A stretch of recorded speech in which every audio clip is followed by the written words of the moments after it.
Ok, Alessandro, nós estamos aqui no bate-papo informal e nós queremos entrar num tema bastante polêmico no dia de hoje, que é a questão do relacionamento família. Nós estamos vivendo aí uma época difícil, onde se perderam os valores de família, onde pais e filhos não se entendem mais, esposo e esposa, porque eu creio que falta diálogo, né? Falta um diálogo entre a família, o pai já não tem mais aquela conversa franca com seu filho, a mãe com a sua filha.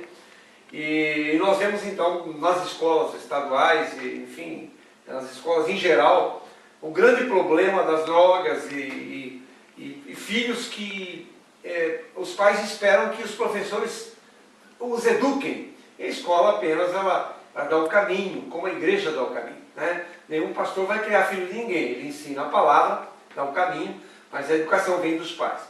E aí nós entendemos que a tecnologia é muito importante, mas ela veio também trazer um grande prejuízo. Eu queria saber como é que você tem visto isso, como é que você consegue visualizar esse grande problema que a gente vê na educação hoje, mas quando a gente olha para a educação e para os problemas de professores com os alunos problemáticos, o problema está em casa, na educação com os pais. E aí? Eu vejo a educação de uma certa maneira.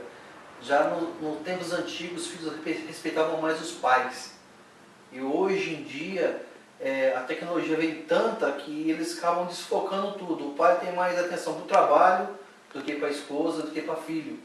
E se acaba se perdendo esse contato familiar.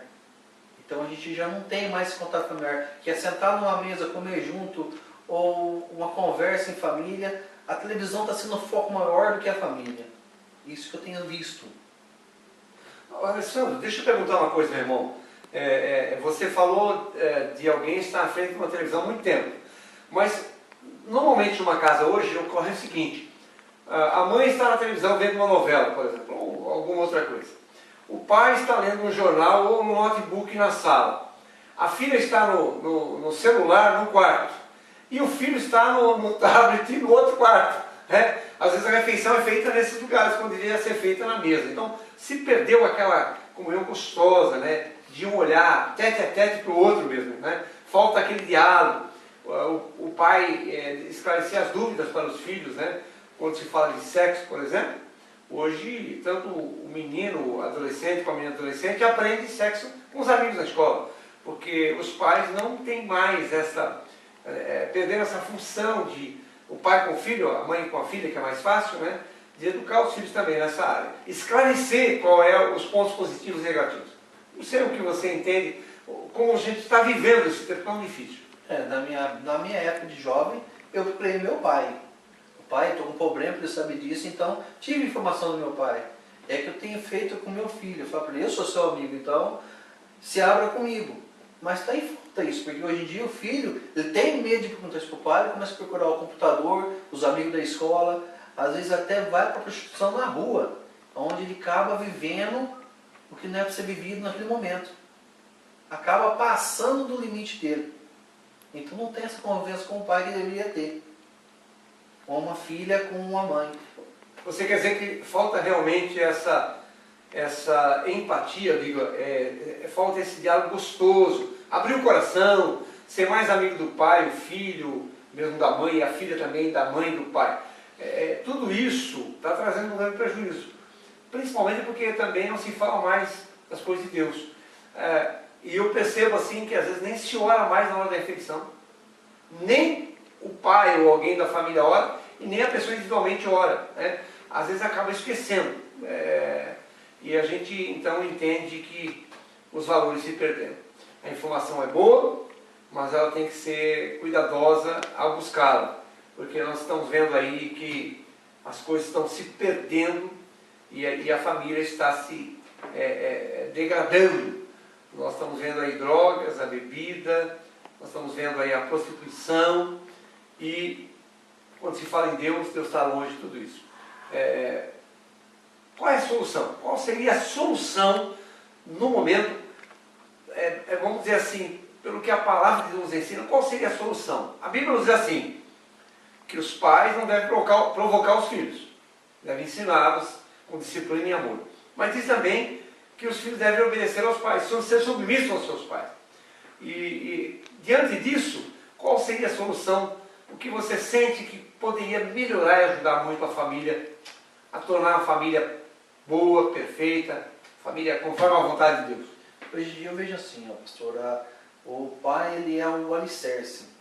E se ele é o alicerce, ele anda com Deus, eu acho que as coisas caminham, porque Deus, aí vem o pai, a mãe, isso é um alicerce, uma escada para a continuação da vida. E o filho vai aprender através disso. Você quer dizer então que o pai e a mãe são grandes exemplos? São grandes exemplos. Se o exemplo for bom, tudo bem. Se não for bom, o filho também, você quer dizer, ele tem liberdade de fazer aquilo que o pai faz. Hoje em dia o filho ele vê assim, ele vê o pai. Ele vê o pai, meu pai toma uma cerveja, meu pai ele fuma um cigarro. Por que eu não posso fazer? Por que eu não posso fazer? Meu pai tem uma tatuagem, por que eu não posso fazer isso? Exatamente. Então são exemplos. Começa com pequenas coisas. Pequenas coisas. Agora, se o pai ele já é focado em Cristo, se ele já vem de uma geração já disciplinada ali dentro da igreja, espera um pouquinho, meu pai não dá certo, meu pai é um caráter que eu posso seguir. Então ele vai andar certo no caminho. Eu acho que por aí é o começo, né? O caráter de Cristo. E se o pai anda com o caráter de Cristo, o filho vai acompanhar aquilo. Não tem como desviar. Porque ele tem a visão do pai. Como se diz, meu pai é meu herói. O exemplo marca muito. Isso eu não tenho dúvida. O exemplo junto com o diálogo, com a conversa, né? Porque o mundo hoje, ele atrai demais os jovens e adolescentes. Traz uma beleza que ela parece, eu diria assim, uma beleza temporária, uma beleza que ela é camuflada, na verdade. Que a palavra fala que o diabo veio para matar, roubar e destruir. Mas Cristo veio para dar vida e vida em abundância. João 10, 10. Muito bem, Alessandro. Eu creio que pelo menos nós pudemos aqui poder entender que o exemplo do pai, a oração na hora da alimentação, a comunicação na hora da refeição, ou mesmo ao dormir, pai com o filho com a mãe, a filha com a mãe, isso está faltando, se perdendo no lar. Então, há momentos que então você diz assim, há momentos que tem que desligar a televisão, desligar o computador e aí tratar pessoalmente com pai, filho e pai, é isso, não? É resgatar a família, né? Isso. Se falta isso, se falta sentar na mesa, conversar, ou às vezes tirar um tempo, aquele aparelho ali, e deixar, vamos sentar num sofá, numa sala, vamos ter uma convivência. Hoje em dia você não vê um pai falar para a filha ou para a esposa, vamos fazer um piquenique, vamos sentar debaixo de uma árvore, vamos dialogar. Não, isso na verdade já terminou há muito tempo. Hoje cada um vai para um lado, né? Cada um está, o pai e a mãe às vezes caminham juntos, mas os filhos, depois normalmente 12, 13 anos, eles não caminham mais com o pai. Até os 10 anos, o filho agarrado na calça do pai e o filho, né? A filha acompanha a mãe, mas depois disso, ela vai conhecer amigos, a cabeça dela vai conhecer as coisas lá de fora e começa a mudar realmente, né? E aí não pode se perder essa rédea, né? Esse momento. Existe aquele diálogo com o pai e com o filho, e sempre às vezes o filho diz, pai, me conta uma história de herói, mas qual herói? A gente tem muitos heróis na Bíblia. Exatamente. Só que o judeu, quando ele é novo, ele aprende isso, que os maiores heróis dele estão na Bíblia. Os exemplos bíblicos, não tenha dúvida, Alessandro, são muito importantes. Que os pais passem aquilo que os homens viveram, aquilo que eles conheceram, a submissão que eles tiveram.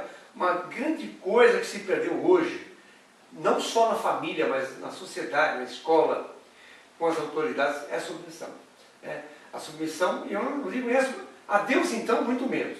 Então, eu tenho aprendido, eu sou submisso ao meu pai, mesmo com 63 anos de idade, e meu pai com 94. E sou submisso à minha autoridade pastoral, sou submisso ao prefeito da cidade, sou submisso a presidente da república. Por quê? Independente de eu já achar que está certo ou não, eu tenho que ser submisso. Eu posso conversar, eu posso dialogar. É isso que tem que haver entre pai e filho. Às vezes o filho diz, pai, mas eu não penso mais assim. Nós vivemos numa outra época. Né? Outra geração. Outra geração. Não é dizer meu pai já está ultrapassado. Não. O pai tem experiência, ele sabe. Mas é aquele diálogo de de encaixe, né? Eu tenho essa forma de pensar, você essa. Vamos então alinhar os dois pensamentos e vamos chegar num denominador comum, né? Naquilo que é importante chegar. Então falta isso. Exatamente. Tem faltado isso. Né? Tem faltado isso. E principalmente uma coisa que falta, encerrando aqui o nosso bate-papo informal, o amor. Nós não vemos mais o amor, né? Mesmo dentro da família. Há muita picuinha, cada um tem uma forma de pensar. Mas tudo bem, Alessandro, foi bom esse nosso bate-papo informal e nós vamos muito em breve voltar a conversarmos sobre outros temas. Eu agradeço então a oportunidade que nós tivemos de estar juntos aqui, né? Eu fico contente de conversar com o pastor. Que bom estarmos aqui. E esse bate-papo vai para você aí que vai ver o YouTube, ele vai para você, seja um tema de, não discussão, mas um tema de, para você ter uma ideia daquilo que estamos vivendo nesses últimos tempos. Leia a Bíblia, ore, vigie, ensine, tenha amor pela sua família, porque Deus te ama muito, você é especial para Deus. Até mais, né? Até mais. Deus abençoe você em nome de Jesus.